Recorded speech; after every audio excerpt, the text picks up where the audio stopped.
Good evening. Seth Harp on Sports, The Bar, this May 7th edition on the Harp on Sports Media and Audio Network. Well, what do we have in store for you when it comes to this version? Well, it's like this. A couple of things, right? The big news, of course, the NFL schedule release.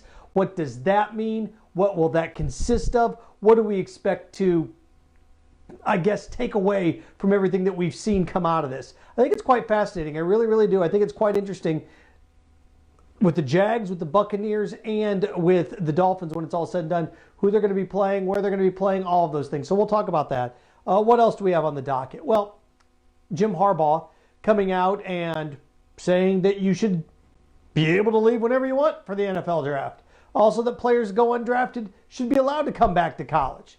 Going to give you our thoughts on that as well. And circling back around to the NFL, starting to hear talks, sources reporting to ESPN that when it's all said and done, the National Football League could push the season back a month, what that would look like. Again, Seth Harp on Sports, The Bar. You can check it out on Instagram at Harp on Sports, Facebook, the Harp on Sports page, Twitter at Harp on Sports, harponsports.com via the World Wide Web. The podcast, The Bar, airing on Spotify. You can find it on Apple Podcasts as well as Buzzsprout.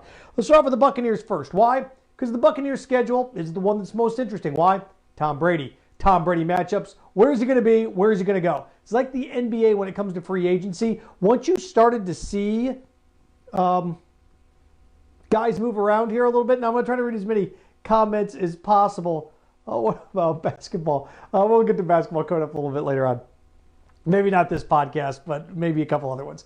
Watching this unfold. Like the NBA, when the NBA had its massive, amazing free agency a summer and a half ago with LeBron going to LA and Kevin Durant and Kyrie Irving, everybody moving around.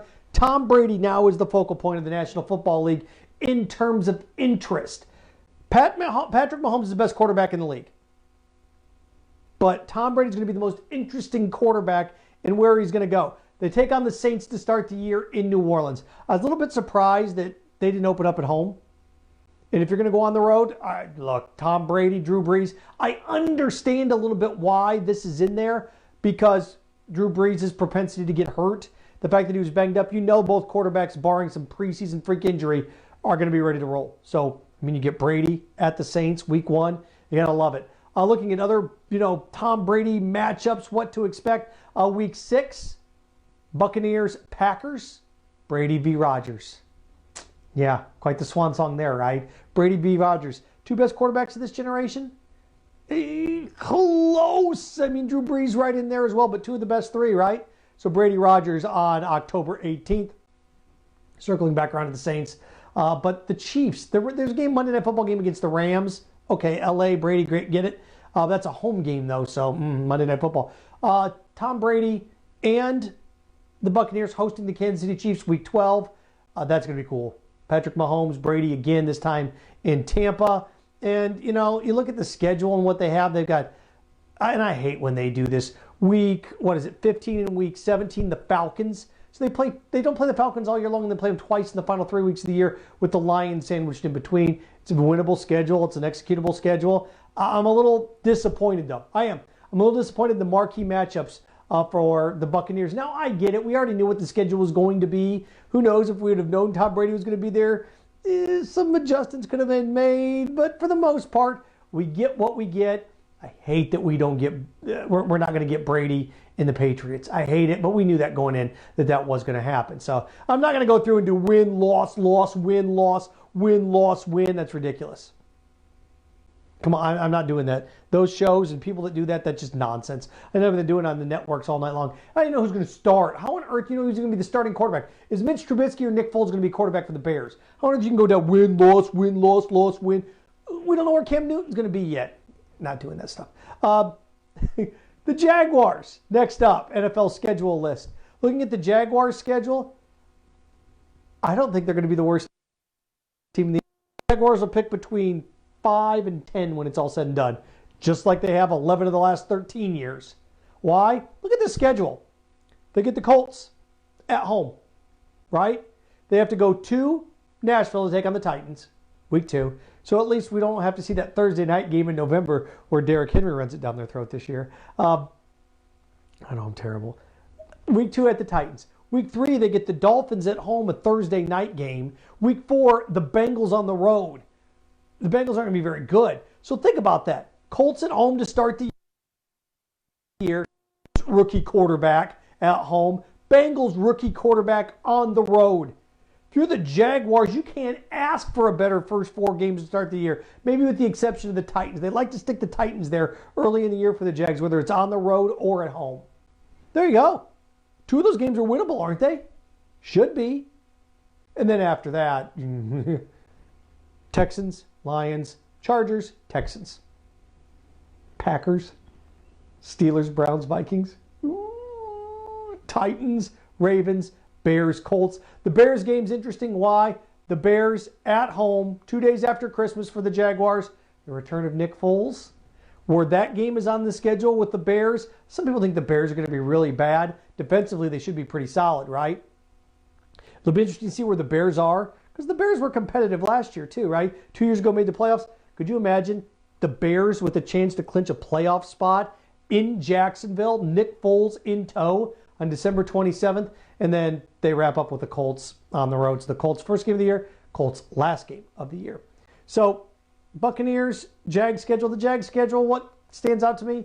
The first 4 weeks, they're right in your wheelhouse if you're the Jaguars. Again, not going through and do wins and losses, losses and wins, but based on where they're playing teams, they should win 3 or 4 games this year. Not going to be number 1 pick. There's no way. No way. You're going to have to trade up there to get it. Just how weak the schedule is. Remember, they're a last place team with a last place schedule. The Dolphins schedule. I love the Dolphins schedule. I do. Opening up with the Patriots. Okay. Then what? Well, the Bills, again, that Jaguars game on Thursday night, the Seahawks. The thing that kind of burns you about this is on the road to New England, home to the Bills, on the road to the Jaguars, home to the Seahawks, on the road to the Niners, on the road to the Broncos. 3 of the first 5 games for the Dolphins on the road. But the games in there are interesting, right? Think about this. We don't know what the Patriots are going to be. Here comes, if I'm not mistaken, aren't the Dolphins the only team the last 13 years, 14 years to win this division besides the Patriots? Has it been that long? 13 years? It has been, hasn't it? And even before then, what did the Patriots win it? 4 years in a row? So the only team other than the Patriots to win this division the last 15 years is the Dolphins? Last 16 years is the Dolphins? Is that what it is? Something like that? Year Tom Brady got hurt? No Tom Brady for a whole year. First time we've been down that path in over a decade. And here come the Dolphins to get that party started. So, you know, I look at the rest of the schedule and everything that they have lined up. The Rams, the Chargers, back-to-back weeks, back-to-back home games. They get LA teams back-to-back. And then you look at the end of the year of what they have. Again, it's a very manageable schedule. You know, they get the Bengals at home. They get the Bills at home. They get the Jets at home. They get the Chiefs and the Patriots, of course, at home. The Patriots for that second game in there. But their last 2 games in Vegas at Buffalo. So, looking at the schedule lineup for the Dolphins, hey, look, it's not that bad. It's not that bad. All 3 of these teams, there's some really interesting matchups based on where they're playing, how they're playing, who they're playing, of course, right? But the one that, at least of these 3 that jumps off to the page, because we're talking about Trevor Lawrence already. Mock drafts, Trevor Lawrence mock drafts. Trevor Lawrence could end up here, there, everywhere. The Jaguars schedule out of the gate. Jaguars could be 3-1. Oh, no way, Seth. You kidding me? Colts at home, Titans on the road, Dolphins rookie quarterback at home, Bengals rookie quarterback on the road. And then after that, they're hosed, right? Then after that, they're in a lot of trouble. A lot of trouble. But even you look at a game like, the Chargers, they're on the road in LA, but who knows what's going to be going on quarterback. We had another rookie quarterback there. Think about how fortunate you are if you're the Jaguars. 1, 2, 3, 4, 5, 6, 7. First 7 games, 3 rookie quarterbacks going to be starting against that defense. That defense that they're rebuilding. That defense that's kept them in games. Can't ask for any more than that. Also, as a sports fan, you can't really ask for more than that either, can you? I mean, at least if you're a Jags fan, you get to watch this team play. You get to watch Tua, you get to watch Andy Dalton, and you get to watch Herbert. It's pretty cool, isn't it? I think it's pretty cool. First 3 quarterbacks that went, right? You get to watch them all. You do? I doubt you see Jordan Love, 4th quarterback right there in Green Bay when the Jags have to go to Green Bay later in the year. But nonetheless, that's the schedule, at least for those 3 teams. And Saints, looking at least the matchups for Monday Night Football, Thursday Night Football. I'm excited. I'm excited for what I've seen, but remember, we're in a different NFL. So many times we're looking for the Patriots and, Andrew Luck and the Colts. Think about the Patriots and the Colts. Andrew Luck had retired a year ago at this time. So you're looking around, you're looking Patriots and Colts, Colts and Patriots, trying to figure out when these did Luck, and that scenario is completely gone. Seriously, that scenario is completely gone now. It's amazing where 12 months ago we were talking about Andrew Luck, coming back, Tom Brady, one more collision course, Colts, Pats. The rivalry's done now, right? It is.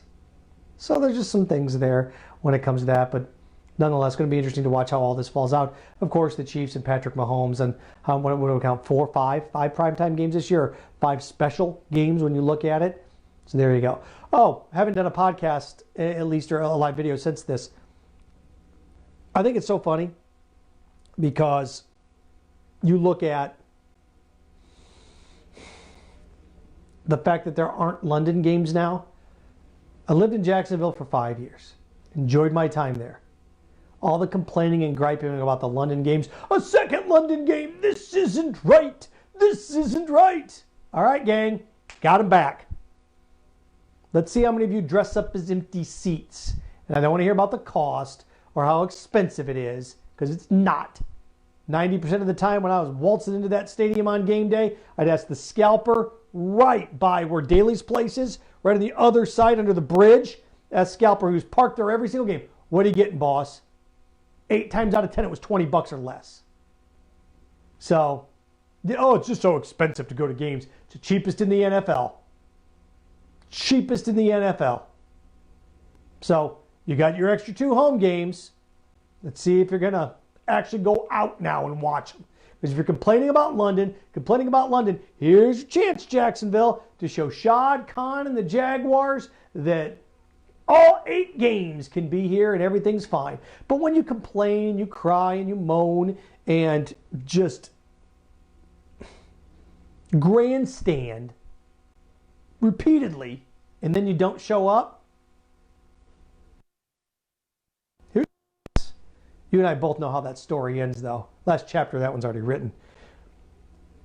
Speaking of already written in pencil so you can erase it, or disappearing ink, and that is the NFL's plan should the season have to be pushed back due to the coronavirus or COVID-19. Now, I know as Americans we are now bored of the coronavirus because it's been going on for 7 whole weeks. So after 7 weeks we get bored of everything. It's so American, right, to say the coronavirus is over because we just don't feel like doing it anymore. If this gets pushed back, and remember, this is the big thing when it comes to this, cramming 80,000 people into a small venue where you are hip to hip, taking a leak with somebody in a urinal, breathing on the back of someone's neck when you're in line for the concession stand, sitting in these sweaty, gigantic entrapments. You had people passing out at TIA Bank last year for the Jaguars because they weren't getting enough water. 10 people passed out. They get the ambulance and people have to go to the hospital. It's ridiculous. So, do you think people are going to be able to handle this? So again, what type of football do you want? Do you want it? I want it no matter what. All right, here it is, 10,000 fans. Woohoo!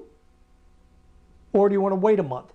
The NFL right now, just looking at the logic and the thinking, we're already hearing a March 7th Super Bowl as a possibility, and they'll take weeks 1, 2, 3, and 4, take those 4 games, push them to January 4 matchups, the week 5 matchups will actually be the start of the season. So the week 5 matchups would be the start of the season. Should the NFL push back? It's not going to be one of these things where they push all 16 games back. No, because then you have to reschedule 16 games. If you take the first 4 weeks from the beginning and just stick them at the end, then 12 games stay the same and you only have to reschedule 4. See? Not as easy just pushing everything back a week. Take the first 4, move them to the end. What does that mean? That means the Buccaneers will start with the Bears on the road. Sunday Night Football. If the season starts the first week of October. What does that mean for the Jaguars? The Jaguars' first game would be a road game against the Houston Texans. What's it mean for the Dolphins? The Dolphins' first game would be a road game against the 49ers. So if that takes place, at least in this structure, and the Super Bowl is pushed back a month so they can put fans in the stands, and they're thinking, well, we can socially distance 10,000 people or 15,000 people or 20,000 people, or we can have 75% capacity in a month. We'll wait the 4 weeks. You're going to consume it anyway. You're going to consume it anyway. So, again, NFL owners are going to make the smart financial business decision when it comes to this. They are. They are. College football and the NFL are in two totally different positions. NFL is going to make the smart financial business decision. Concerned about the players sounds nice, but College sports are in a totally different setup. They cannot have college football taking place and no students on campus.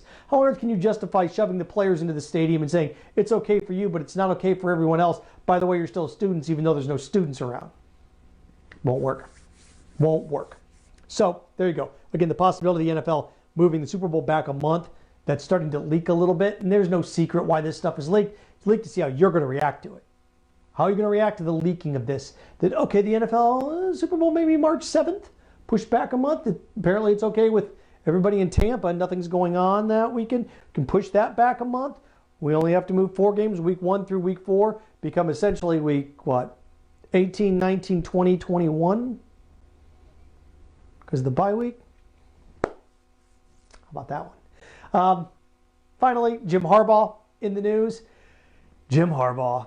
His plan, coming out and saying that he thinks you should be able to enter the NFL whenever you want, declare for the NFL draft whenever you want, for what he thinks. Also, if you enter college or you leave college to go to the NFL and you're undrafted, you should be allowed to come back. Why not? You didn't sign with any NFL team. Why not? The first one's going to be a hard sell. The second one, to me, is not. Let's start with the second one first. You enter the NFL draft, you're not drafted, you should be allowed to come back. Why not? In baseball, you're drafted out of high school. And if you don't like where you're drafted, you've already committed verbally to a college. You can go to college if you're drafted in Major League Baseball. Happens all the time. People choose to go to college instead of entering the minor leagues. Why not? Hiring agents, doing all of those things, seeing where you're drafted. Now, players can get paid. So this whole thing of hiring an agent, getting money from an agent, now going back to school, you have to reevaluate what you want to do with all this. But if somebody enters the NFL draft and they're not drafted, what's the harm in coming back to college? Or do you want to really stick it to that 21-year-old? I'm going to show that 21-year-old who's boss. Show them that if you enter the NFL draft and you don't get drafted, you don't get to graduate college and you have to suffer. It's not me. Not a vindictive person. I do like the prospect if you're not drafted, you can come back. Why not? Why not? If you're drafted, I get it. It's over. But if you're not drafted, why can't you come back to school? Why not? Oh, I've got a little bit of a curveball on this one too. We always talk about unfair competitive balance. How it's unfair and the rich are rich and the rich are going to get richer, which they are. Which they are. They're going to get wealthier here now. Players can get paid. This is the little curveball I would throw. If you enter the draft early and you don't get drafted, let's say you're a stud defensive back from the University of Miami or, a receiver from Penn State, whatever, and you enter the draft and you don't get drafted, you don't get to come back to the school. You have to go to a non-Power 5 school. So if you're a receiver from Michigan State and you enter the NFL draft and you don't get drafted, you can go back to college, but you have to go back to Eastern Michigan. You have to go back to Kent State. You have to go to Toledo. You cannot go back to a Power 5 school. You want to raise the tide of college football, you can enter the NFL draft. If you're not drafted, you can come back to college, but you have to come back to a non-Power 5 school. Those programs would get better. They would. Those programs would get better instantly, and you'd be more competitive. See, I've thought this one through. Jim Harbaugh's plan, you should be able to enter the NFL draft whenever you want. Not going to happen. Just not. Maurice Clarett tried this 15 years ago, a little longer than that. I'm surprised nobody else has tried it in the meantime. I really am. But it's one of these things where with no minor league system, there's no minor league system. Baseball has a minor league system. The NBA has the developmental league, although the one and dones are about ready to go away. Sometimes I am surprised a little bit that they haven't got it knocked down to the sophomore level. I am. But the NFL's got such a power control over everything. You let people enter the NFL whenever they want. 18, 19 years old. It's the physical size that makes a big difference. Now, are certain people ready for freshmen? You bet they are. Some people are. Some people are that naturally gifted that they're ready that quick. They are. But offensive linemen, defensive linemen, you need a little bit of development. You do. You do. We have a lot of immaturity issues, too, when it comes to the National Football League with younger players. And it's not to say that doesn't exist in the NBA, but in the NBA, you're just dealing with 12 guys. Baseball, you're dealing with 27 guys. Right? 20-plus guys. NFL, you're dealing with 70. And depending on the size of the roster, up to 90 in training camp. It's a lot of people, man. It's a lot of people. So it's a little bit tougher. A little bit tougher. But somebody will challenge us coming up here. Now, why is Jim Harbaugh saying this? Boy, that coach gets it. He thinks I should be able to enter the NFL draft whenever I want. He's got my best interest in mind. Oh, I can go to college and come back? Boy, Coach Harbaugh really cares about me. Smart business. It is. So there you go. Again, Harp on Sports, The Bar, broadcasting from from my office on the campus of the University of Florida, here in the offices of ESPN 98.1 FM, 850 AM WRUF, home of the Florida Gators. I'm officially a Gainesville resident now. There we go. I'm looking forward to beginning this journey on my show. Going to start, we haven't got an exact date yet, but it will be in June or July. It will be June or July. Still getting the programming aspect of this whole place down now. I've moved here, getting settled in. Going to be June or July when we launch that sucker. So looking forward to that as well. I'm filling in the meantime. If you follow me on Twitter, Instagram, Facebook, I keep you guys up to date on when I'm filling in. You want to check out the podcast? harponsports.com. At Harp on Sports Twitter, at Harp on Sports Instagram, we keep you posted. Shoot one in the middle of the week and the weekend, usually Wednesday and Sunday. I was moving yesterday, so we got pushed back a day. You can check it out on Spotify. You can check it out Apple Podcasts, and of course at Buzzsprout. When it comes to Harp on Sports, The Bar. So there you go. We're going to get it up for you on Twitter and Facebook and YouTube, the whole 9 yards. So thank you very much. Appreciate the time. Thanks for stopping in to The Bar here on Harp on Sports and the Harp on Sports Audio and Media Network.